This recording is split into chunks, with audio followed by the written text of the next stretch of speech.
Le Seigneur soit avec vous. Et avec votre esprit. Évangile de Jésus-Christ selon saint Matthieu. Gloire à toi.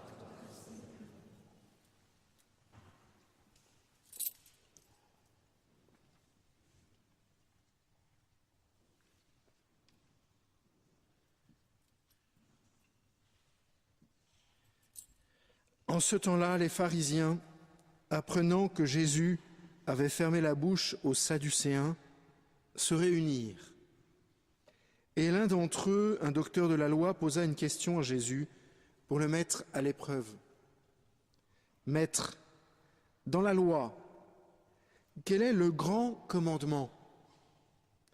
Jésus lui répondit, « Tu aimeras le Seigneur ton Dieu de tout ton cœur, de toute ton âme et de tout ton esprit. Voilà le premier commandement. Et le second lui est semblable. Tu aimeras ton prochain comme toi-même. De ces deux commandements dépend toute la loi, ainsi que les prophètes. Acclamons la parole de Dieu. Louange à toi, Seigneur Jésus.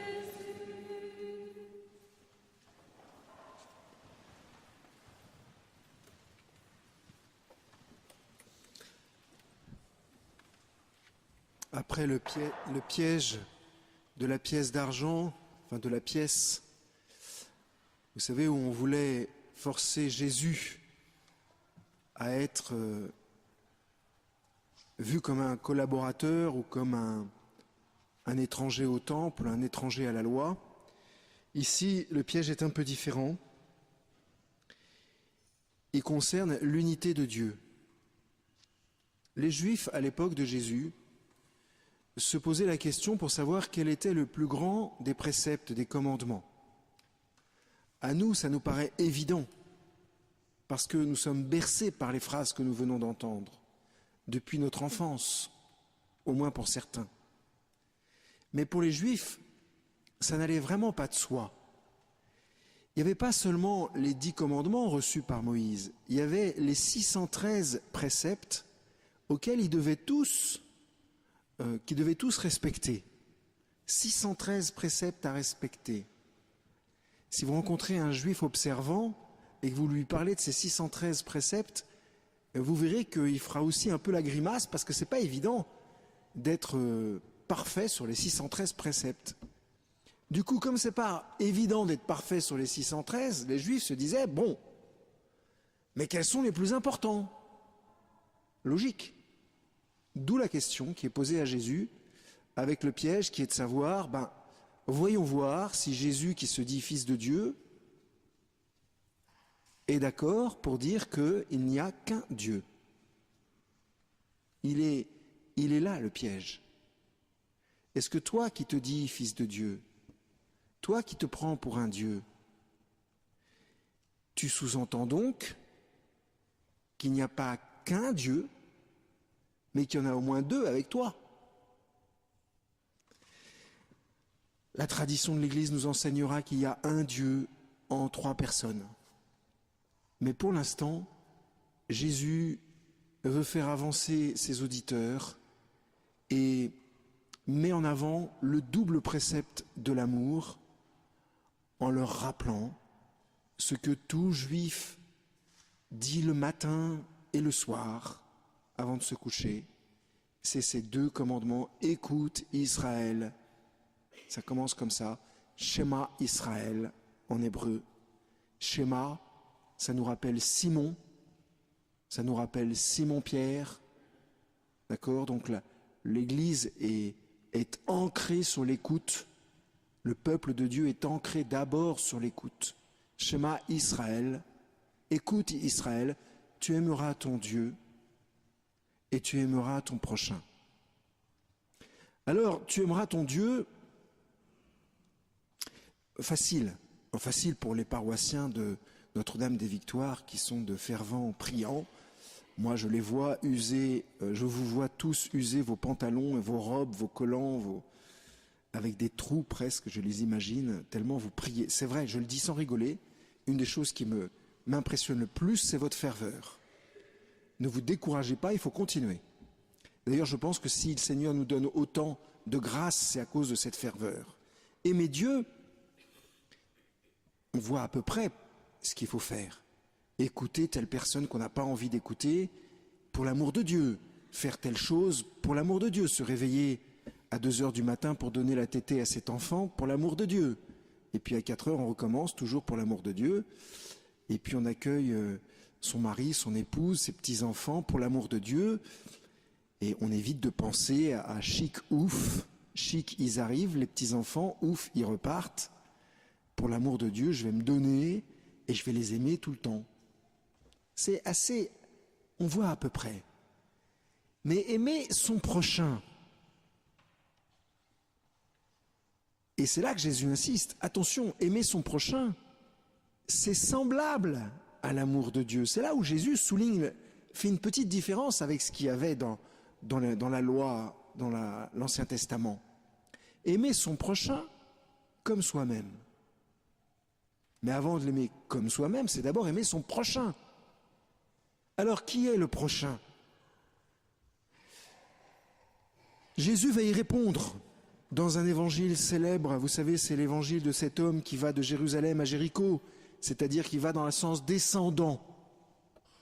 Il va de la ville de la paix à la ville de l'enfer. Jéricho, c'est la ville de l'enfer parce qu'elle est à moins 400 mètres. Donc, symboliquement, c'est un lieu qui ne va pas bien. D'accord? Et l'homme allait d'un lieu qui va bien à un lieu qui ne va pas bien. Et vous connaissez par cœur la suite de l'histoire. Le prochain, c'est celui qui se fait proche de moi. C'est celui qui m'aime, mon prochain. Mon prochain, c'est celui qui me fait du bien.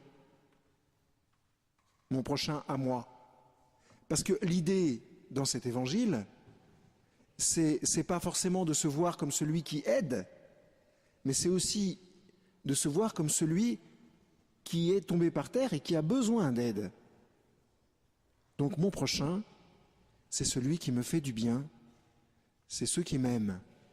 Mais le Seigneur va encore plus loin et il nous donne une indication avec la première lecture où, en guise de prochain, on parle d'un sujet super brûlant, en tous les cas pour nous en France et en Europe, c'est la question de l'immigré, de l'étranger.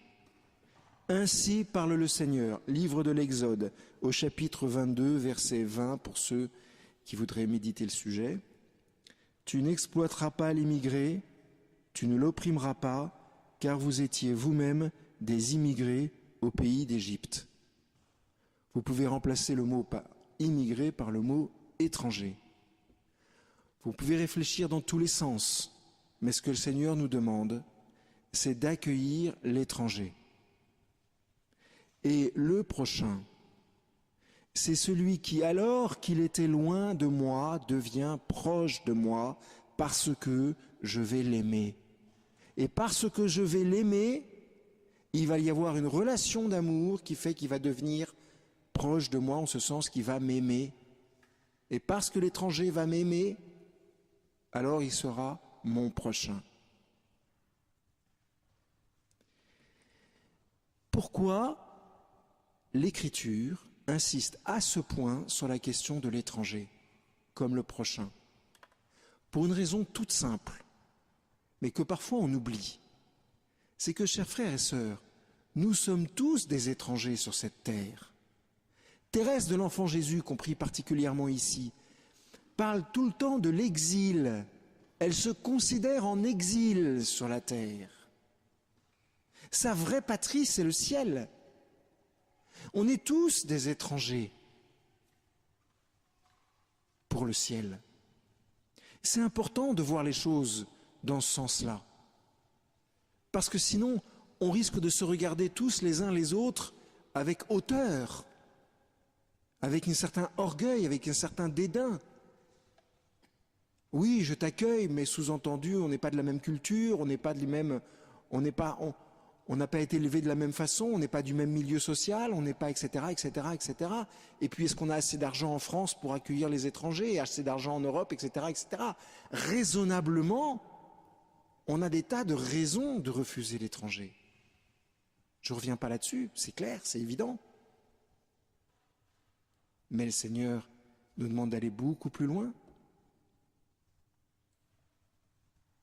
Il est bien plus raisonnable de choisir ce qui est impossible. Il est bien plus raisonnable de choisir ce qui est décalé, ce qui nous déplace. Et c'est pour ça que le Seigneur nous demande de réfléchir, d'ouvrir notre cœur, parce que l'étranger nous déplace forcément. Forcément. Et c'est ça que le Seigneur veut, c'est ce mouvement. Il ne veut pas que nous aimions l'étranger pour l'étranger. C'est pas la question. Parce qu'il y a aussi une façon d'idolâtrer la relation avec l'étranger. Comme on idolâtre d'ailleurs toute forme de relation avec des personnes qui sont un peu différentes de nous. Par exemple, c'est très chic de dire qu'on a dans ses amis une personne homosexuelle. Ouais, moi j'ai un ami homosexuel. Sous-entendu, je suis quelqu'un de bien. Et pareil avec les étrangers. Comme si la question de la différence me mettait en valeur. Mais on n'y est pas, chers frères et sœurs. C'est pas ce que le Seigneur veut dire. Ce que le Seigneur veut dire, c'est déplace-toi. Observe ce dont il a besoin. Et au début, normalement, si tout se passe bien, tu ne sauras pas ce qu'il faut faire. Parce que tu ne connais pas parfaitement la culture de l'autre. Tu ne connais pas parfaitement le cœur de l'autre. Tu vas être fragile. Et c'est ça ce qui intéresse le Seigneur. C'est qu'en allant vers l'autre, on entre dans une fragilité telle que ce soit le Seigneur lui-même qui vienne nous rendre forts. Parce qu'il y a ce commandement. Tu aimeras. Mais d'accord, Seigneur.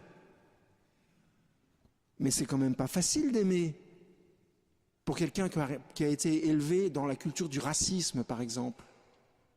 Ça existe. C'est pas évident d'aimer un étranger quand on a été élevé dans une atmosphère de xénophobie. Comment je fais? Alors il y a une autre façon d'interpréter ce commandement qu'on vient d'entendre. Souvent, on entend « tu aimeras » comme une injonction.